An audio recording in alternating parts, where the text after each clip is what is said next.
Good morning, everyone. After this few minutes of technical problems, we go on with our meeting again with Ron, Professor Ron Williams. Thank you, Ron. Good morning, everyone. I see some have survived better than others. My New Zealand friend, they're only sprinters, you know, they're not sort of stayers. Well, today's presentation will be much shorter than yesterday's. Mark asked me to sort of separate out the effects of rotting from other effects of ethylene.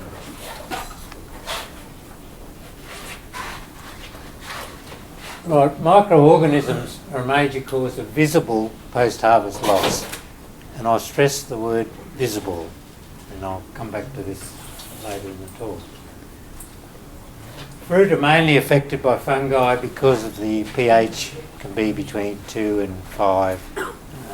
Bacteria don't survive quite well at those pHs, whereas vegetables tend to be affected by both fungi and bacteria because a lot of them are around pH 7. I've just put a list of some of the major pathogens, the name of the disease and the produce that they affect. You see that some are produce specific, such as penicillin expansum, which only affects apples and pears, which are good botanically related, whereas others, such as Erwinia, affect many produce. While you mightn't recognise the names, you'll recognise the diseases that they cause.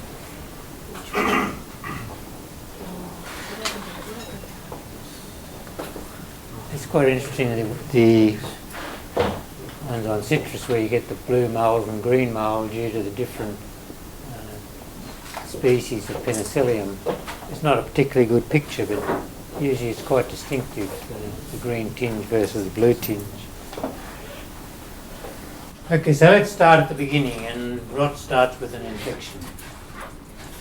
An infection can occur at any stage of growing or post-harvest handling. And it's a simple process, microbial spores attached to the surface of the produce. Commonly they just fall out of the air onto the surface and stay there, or they can be washed there either with the rain or post-harvest with other liquids. However, most pathogens are fairly weak and they're not able to penetrate the tissue to germinate, so they don't have access to water and nutrients. Some can gain partial access in the field, such as Coleototricum, which causes anthracnose in many tropical fruits. And what it does is it germinates, it produces this sapropsorium with an infection peg, and it essentially nails itself into the waxy layer, so it's firmly attached. But the probe can't go far enough to get down into the epidermal cells, so it tends to sit there at this stage. Now, all of the pathogen spores will only germinate when they get access to water and nutrients, so they've got to get access to the tissues down here.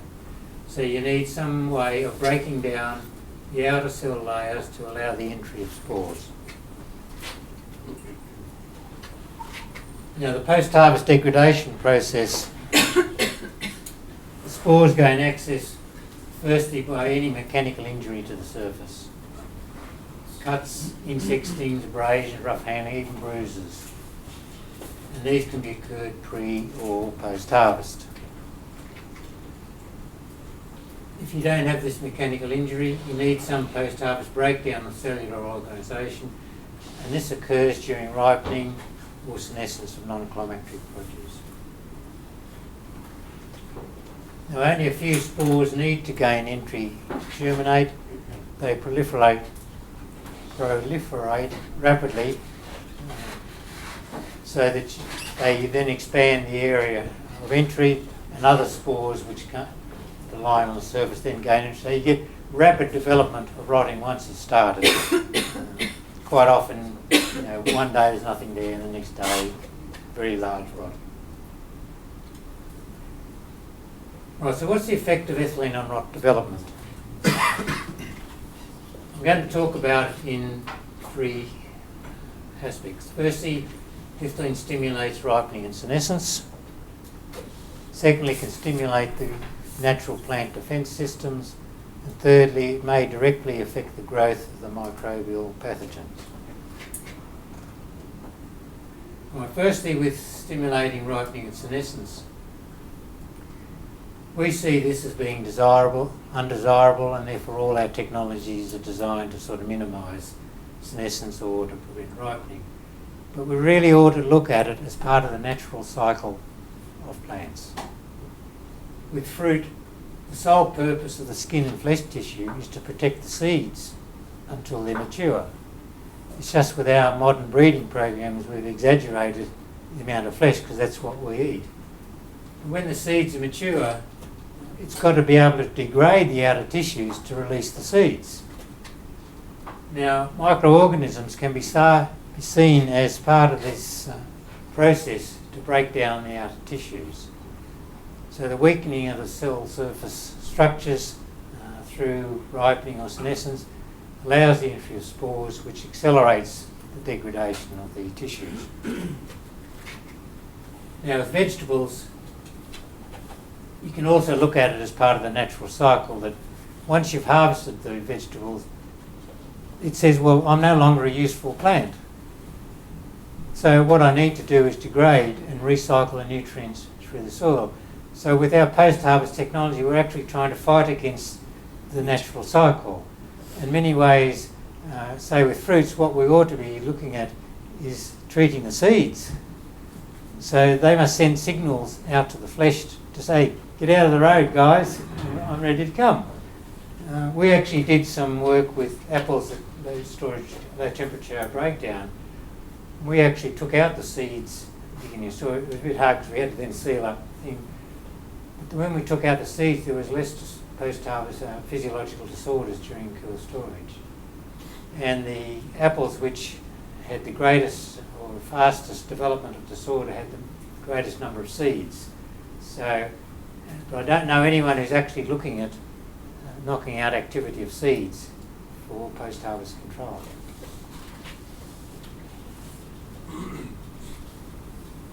Well, the second factor is to stimulate natural plant defence systems. Most fruits and vegetables produce compounds which are called phytoalexins. These are metabolites which provide resistance to the produce against invading pathogens. Now, the increased rotting that goes along with ripening and senescence is attributed, at least in part, to a decline in these phytoalexins. Now, there's a wide range of phytoalexins. They tend to be unsaturated polyphenolics, and we tend to group them together as antioxidants. Remember I said yesterday that plants and animals have a very similar sort of metabolic system. Well, this is another aspect. We tend to both use antioxidants in the same way to protect our tissues against invasion by external forces. I've just put up here some of the examples of phytoalexins. In citrus, it's scoporone, which is a coumarin derivative, and in grapes, it's resveratrol, which is still being derivative. Those of you who fancy a glass or two or three or four of red wine are probably well aware of resveratrol, because wine drinkers justify their bad habit. I'm getting my dose of antioxidants.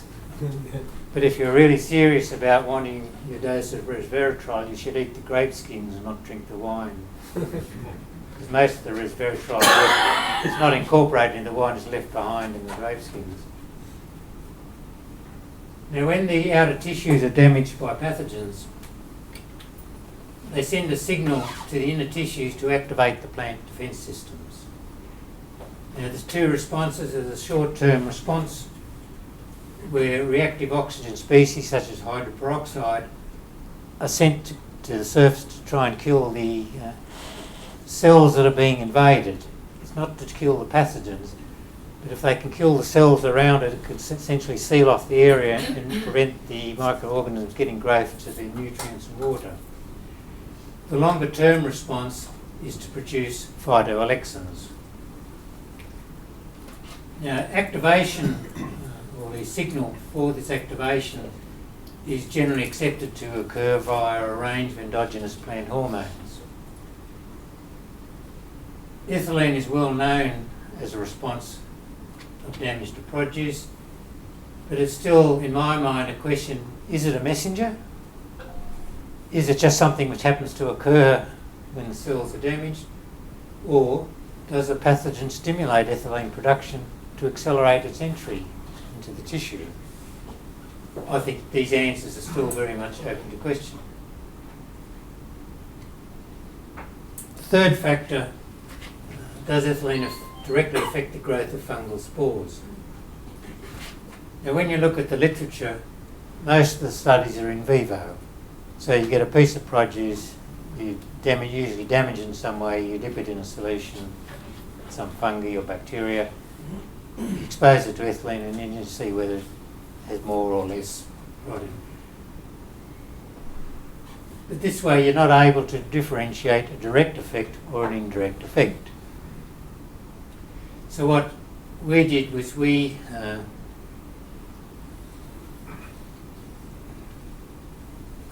provided continuous ethylene application under in vitro conditions at 20 degrees and 96% relative humidity, and we isolated the fungal spores of Coleototricum, Penicillium and Botrytis. We applied it to the centre of petri dishes in potato dextrose agar and exposed the dishes to a range of ethylene concentrations, and we measured the size of the mycelia every 2 days. It's a very easy experiment to do, and you can see it's very easy to see when the organisms germinate and measure how it's grown.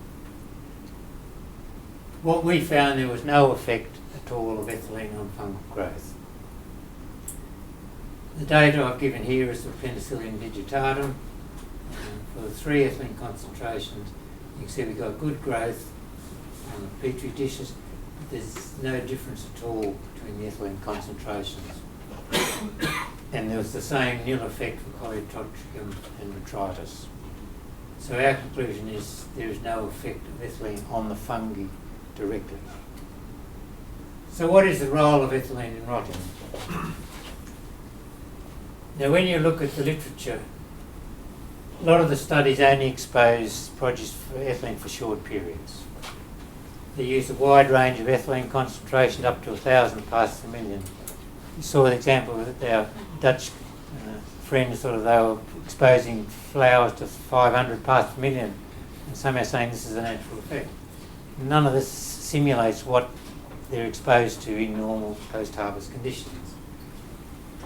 Now, when we sorted the literature and only looked at those papers where there was continuous exposure to ethylene at less than 1 part per million or around that level, there were variable results. Some were positive, some were negative, and some got no effect. I think a lot of the problem is it's extremely difficult to control ethylene at low concentrations. It was what I was saying yesterday. People say, oh, I've got no ethylene there, that's my control, and then I have others. They don't measure it, and they don't control it very well. And this is why there's a lot of variability. My personal view, that rotting is reduced by exposure to low ethylene during storage from the inhibition of senescence. It's also reduced by exposure to high ethylene for short periods of time by phytoalexin production. Now, obviously in normal storage situations, you're only going to get this low ethylene effect. It's a bit hard to see. The tomato on the left, people say, oh yes, that's got an alternaria rot. It does. But the rot was due to what we'd done to the tomato beforehand. They'd been stored at 5 degrees C for 2 weeks. They were then removed to 20 degrees, and the rot appeared after 5 days. If you'd looked at the light's not really good.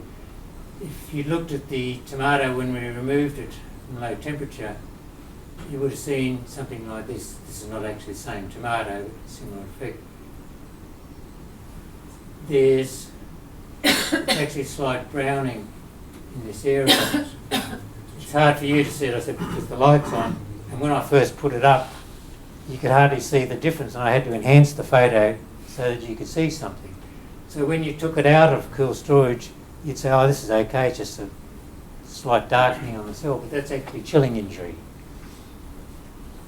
Spores are sitting on the surface, but because they're at low temperature, they won't germinate.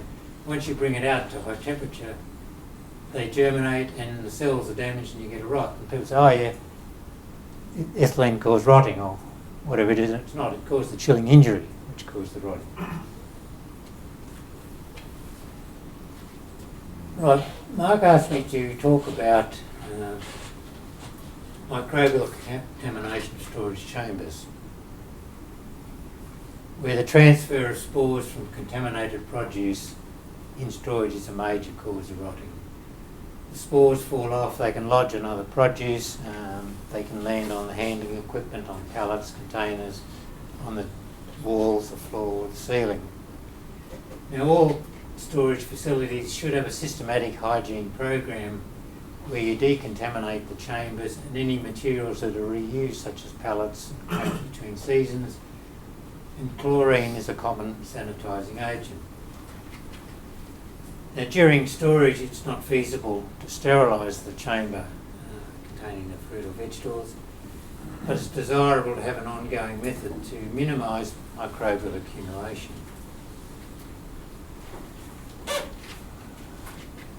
Now the immediate problem is airborne pathogens float around and they can fall on any new produce. Spores on the chamber surfaces are not readily transferable, so if you don't stir them up, they're not an immediate concern. Now we said that sanitation is usually with strong oxidising agents such as chlorine and ozone. The question is, well, what about potassium permanganate? It's a strong oxidising agent. Traditional usage of potassium permanganate going back into the 19th, sometimes even the 18th century, people used solutions of potassium permanganate to kill various fungi and bacteria. For example, it was used as an antiseptic to cure skin ulcers, dermatitis, athlete's foot, because they're sort of fungal bacterial diseases. It's been commonly used to disinfect drinking water and with fruit and vegetables. My wife was born in Egypt, and any fruit and vegetables they bought, the first thing they did was they washed them in potassium permanganate solution when they brought them home to kill any salmonella or E. coli bacteria. So potassium permanganate should be able to oxidise any airborne microbial spores. But you've got to bring the pathogens in contact with the permanganate, so you've got to pass the contaminated air through a bed of potassium permanganate. It won't remove the spores from the chamber surfaces, but there's no need to, or there's minimal need to. Right, I haven't done any work, but this is some data generated by bioconservation on citrus storage. Some of you have probably seen it already. What they took were two identical rooms that were used to store and degreen citrus. They ran the trial for 6 months. For 3 months it ran normally, and this is a measure of the level of penicillium spores in the atmosphere against time. For the first 3 months there's no difference in level of infection between the two rooms. There's a wide range variation because fruit is being moved in and out of the rooms over the period, and some are more contaminated than others. However, in January, the ethylene controls filtration system was turned on in one of the rooms, and you can see in that room from then on the microbial spore load in the atmosphere was consistently low, whereas in the other room it continued to be highly variable, be quite high for time. So it was able to produce air of relatively low microbial spore loads throughout the storage period. Right, how does this relate to the fruit? They then took 2 varieties of mandarin. They had the surface disinfected, I assume was done by swabbing with alcohol. They applied artificial wounds, probably by banging them with a nail or a pin or something like that, and then put them into the cool stores. They were left there for 2 weeks. One had the ethylene control system on, which was the biome, and the control didn't. After 2 weeks, they took the fruit out, put 7 days of 20 to allow the mould to grow, and you can see the control fruit had about 10% of fruit affected by rots, whereas those with ethylene control had about 2 to 3%. So it was quite a dramatic increase. So it really demonstrated that by removing the spores from the atmosphere, you markedly decrease the amount of rotting which eventually occurred on the fruit. All right, my final slide is quite an old slide we took, about 1988. It was one of the first studies that we did in the days when you had to make up your own permanganate sort of absorbent and sachet. And you can see the one with the potassium permanganate sachet is in perfect condition. It's after 3 days of 20, whereas the control is full of rotted fruit. Now, if you looked at it after 1.5 days, there wouldn't have been any rots here, but you would have seen browning on the surface. You would have seen the degradation of the tissues, which then allowed the rot to develop 3 days later. Part of showing this is I find the biggest problem I have at home is throwing out strawberries that are rotten. I'm amazed that 30 years later, you guys haven't got every punnet of strawberry with a little ethylene absorbent sachet in it, so I don't have to throw out my strawberries at home. So how about getting on and doing a good job, eh? Malaysia is in charge there. They're working on that. Okay, thank you.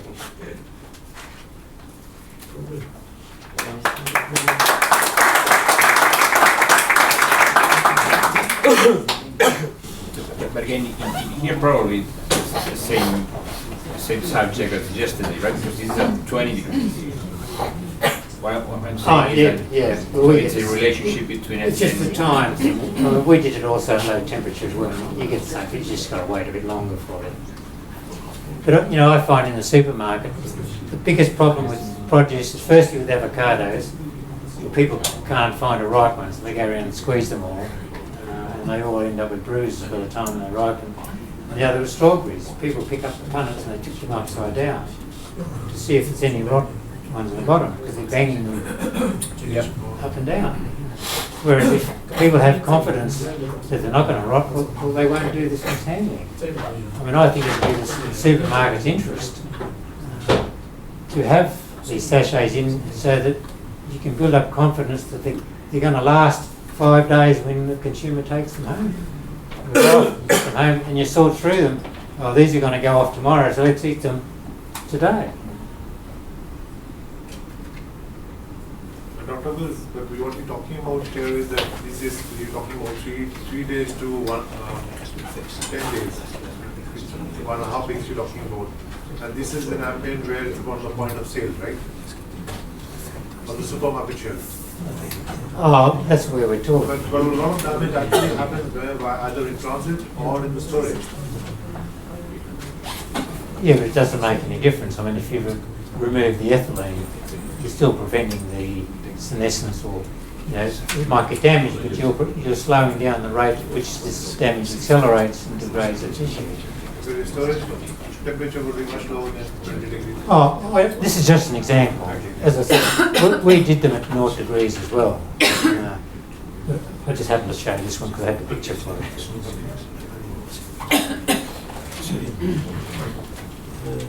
My questions?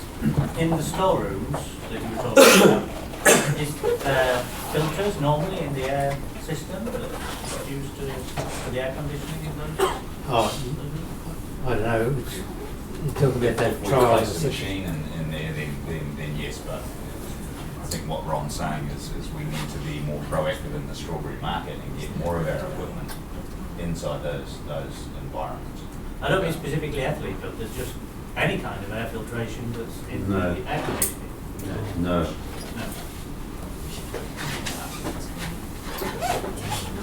Ron, there are some studies that say that on citrus you have other volatile organic compounds that provoke the contamination by penicillin, like ethanol and acetaldehyde.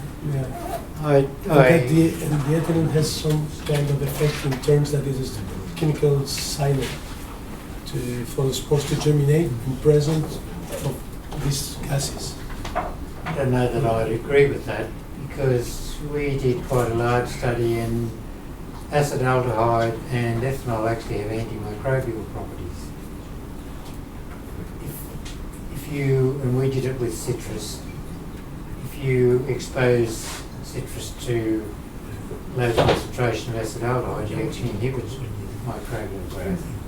Inhibits with acetaldehyde And ethanol. and ethanol. Just on a side note, could we added the ethanol and we were saying, well, can people taste the ethanol in the apple? So we did a taste test where we added ethanol into orange juice and got people to say they couldn't taste the difference. And got the board? Yes. We've got nothing to do with talking about it. We had about 40 people in the trial, so that if this is the number of respondents, this is the ethanol concentration in food. We had a group of people here, there was nothing here, and there's a group of people up here. Some people picked up very low concentrations of ethanol, there's a gap, and then you had a group of people who picked up only high concentrations of ethanol. What my theory is, and I won't go into all the other reasons why I think this, people who like their grog, they're up here. Those who are very sensitive to ethylene don't like the taste and don't drink very much. So you decide which class you're in. Oh, one thing yesterday, when someone raised about the quality of the air coming into the vents on containers when you open it up. To me, that's an opportunity. Why don't you sell a special sachet which fits on the ethylene vents? This is a thought about that also. How much more credits? Yeah, correct. Install something Correct. in the air ventilation. Correct. It's something Could that. be, I see, the humidity would be Yeah, why not? that's something to follow. Yeah. Ron, so in general, on the actual fruit itself, you would say, and I'm talking in general, there wouldn't be existing spores on the fruit. Oh yes. So why, there was one of your slides there, I forget which one it was, you know, there was a visual difference or decrease in the amount if we were cleaning the room of airborne spores. But then you're saying the fruit's already got spores on there, so what's the point of cleaning the air if the spores are already there in the correct environment? Depending on the spore load on the project. Well, the spores have to gain entry. They've got to find a weak point in the surface. Now, if you've only got 5 of them and they're all running around looking for a weak point, whereas you've got 10,000 of them, Right. once one finds it, the rest all sort of pile in there. So if you can reduce the load, you can never bring it down to 0. You know, spore loads are 10 to the -9 or 10 to the whatever it is. Yeah. It's like ethylene. There's always going to be 1 molecule of ethylene left. Yeah. So there's a lower percentage of it on the fruit, is what you're Yes. saying. The 99% of it is You'll never- still in the environment. I mean, you can sterilise it, but there's no point in it. Yeah. And you're talking also mechanical damage, etc., which is of course where they're going to invade.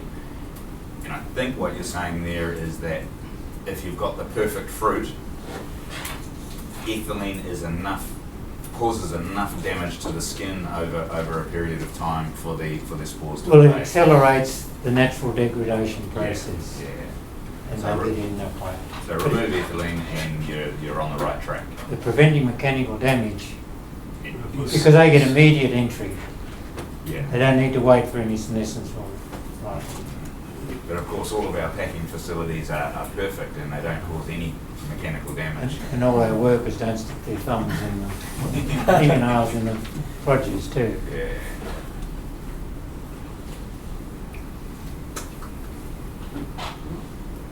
Thank you very much.